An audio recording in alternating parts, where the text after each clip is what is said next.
Our Player of the Week features one of the top ladies doubles players, Jessie Irvine. And you're not playing singles. Now tell me the story behind that. So You said you would kill everybody. the story is that I personally don't have a lot of cartilage in my joints.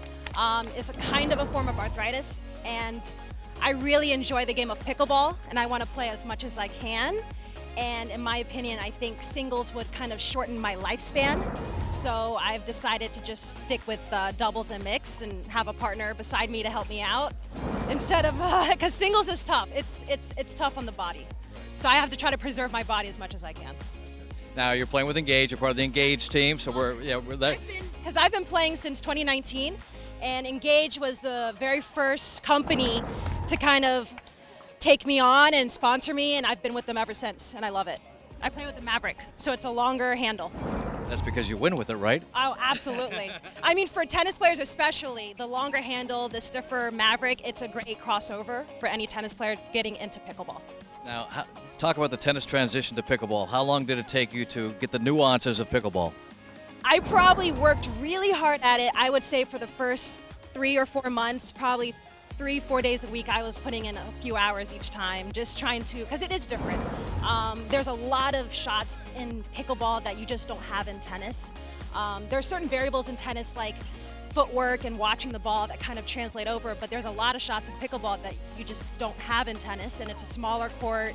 There's a lot more strategy involved, especially like in doubles, and there's a lot of stuff going on. It's like a chess match. There's a lot of stuff going on that in tennis, it's just different. And that's why I love it. It's so much fun to play.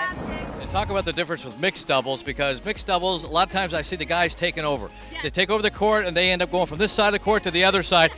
Does that offend you guys when you're playing with them, or how do you? Personally, it doesn't, because I put in a lot of work in women's. Like, I'm really working hard. That I actually like not having to do as much in mix. I like kind of just playing 20-30%, and you know, it's a different strategy, but in my opinion, it's a slightly easier strategy because my job is just to set up the guy. My job is to, make balls and to set him up, and I'm perfectly happy doing that, especially if we win.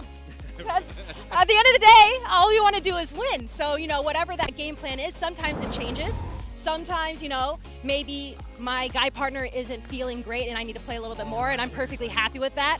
But usually we always communicate beforehand. So it's a known thing. It's not like it's a surprise when he plays 80%. It is a communication. It changes depending on the teams we play.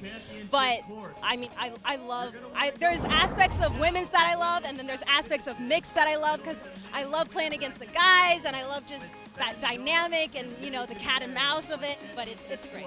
First, banging versus dinking. When you're hitting the ball hard, we see it both ways, but we see in the pro game a lot more. You could have 50 to 60 dinks back and forth out there.